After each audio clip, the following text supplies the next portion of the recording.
Hello po sa inyong lahat mga ka-crypto. Ako po si Pinoy Crypto Trader at sa video na ito ay atin pong pag-uusapan ang tungkol sa balitang ito kay Shiba Inu, kung saan ay meron pa pong isang trader na may puhunan na $8,000 at ito po ay nagawa niyang $5.7 billion. Kaya yan, ang galing po ng trader na ito. Ayan, $8,000 lamang po yung kanyang puhunan ay naging 5.7. Yan, nagawa po niyang gawin itong $5.7 billion. At yan, na-feature po ito sa SHIB Magazine 5th edition. Kaya yan, tinagurian po siyang the most successful crypto trade ever.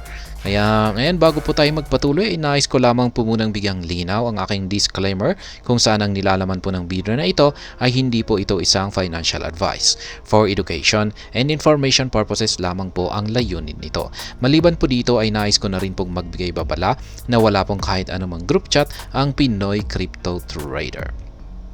Ayan, sabi po rito ay the Shiba Inu project has mentioned the most successful SHIB trade and possibly the most successful crypto trade by an individual in the 5th edition of the SHIB magazine. Kaya yan na nga, yung sinabi ko kanina. Yan, na-feature po rito ang isang most successful SHIB trade. Yan. Ang saan ay yan nga, kumita ng mula sa $8,000 na investment nito ay naging $5.7 billion na ngayon. Kaya the cryptocurrency market has been a source of elation and angst for investors.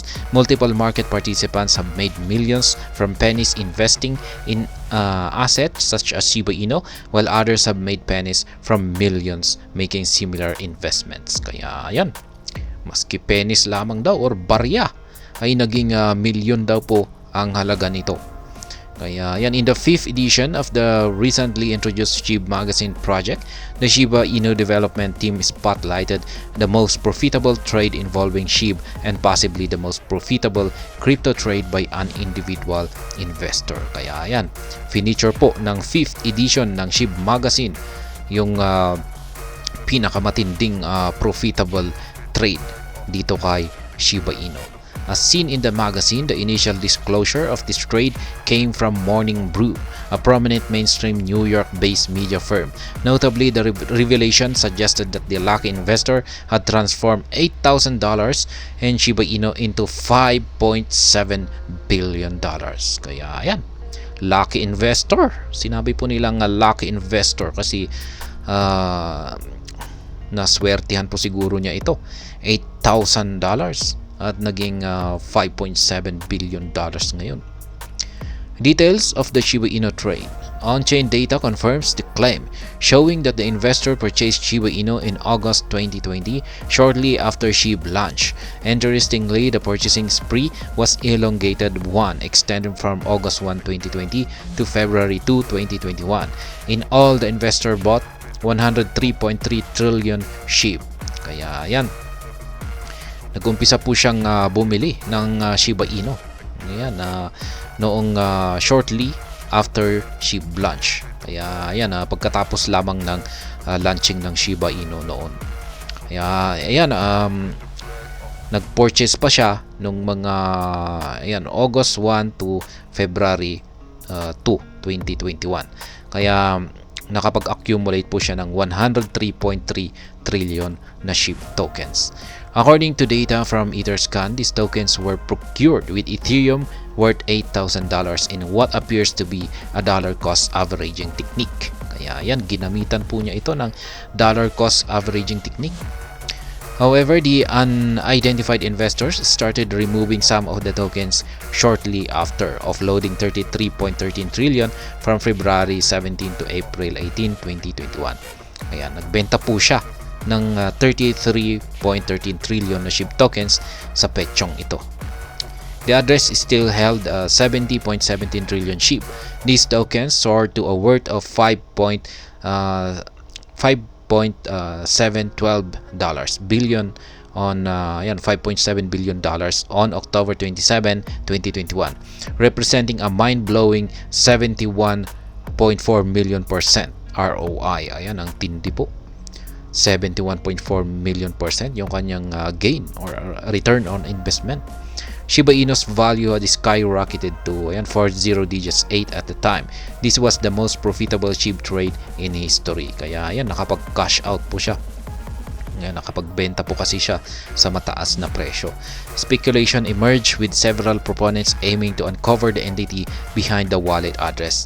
Some speculated that it belonged to a person associated with Ryoshi, the anonymous founder of Shiba Inu. Others suggested that it might be an unaffiliated investor who lost their keys or is deceased. Kaya ayan, yan po yung mga speculation kasi wala pong nakakakilala sa taong ito. Ayan, yung bumili sa nakabili sa murang amount ng napakaraming murang amount ng Shiba Inu. Yung sinasabi nila, yan, mga haka-haka ay siguro yung taong ito ay malapit kay Ryoshi. Si Ryoshi po ang gumawa kay or founder ng Shiba Inu. Pero ayan, nawala na rin po si Ryoshi. Ayan, baka posibleng si Ryoshi na rin yan. At yung iba naman ay yung kanilang haka-haka ay mukhang isa lamang po siyang unaffiliated o walang kaugnayan na investor dito kay Ryoshi. Isa lamang po siya sigurong simpleng investor lamang na nawala yung kanyang keys or siya ay namatay. Kaya namatay or yan na nga, pumanaw na siguro siya. Kaya yan. Sell-off campaign. This theory was invalidated because the address moved 40 trillion SHIB to another address on November 2, 2021. The address transferred another batch of 20 trillion SHIB tokens 7 days later. Most recently, in July this year, 10 trillion SHIB flowed out of the address and 20 transactions worth 500 billion SHIB each. Kaya yan, hindi po siya patay or hindi po siya pumanaw kasi nakikita po natin na ginagalaw naman po niya, tinatransfer niya yung kanyang mga asset. The whale has sold off these tokens periodically, cashing in on the Shiba Inu success. It still holds 200 billion SHIB worth over $1.8 million against prevailing rates. The trade is another testament to SHIB's ability to transform investors into millionaires or billionaires overnight. Kaya yan, ang tindi po. Yan, kaya maraming mga na-curious kung sino nga ba ang identity or yung tao na nasa likuran ng address na ito.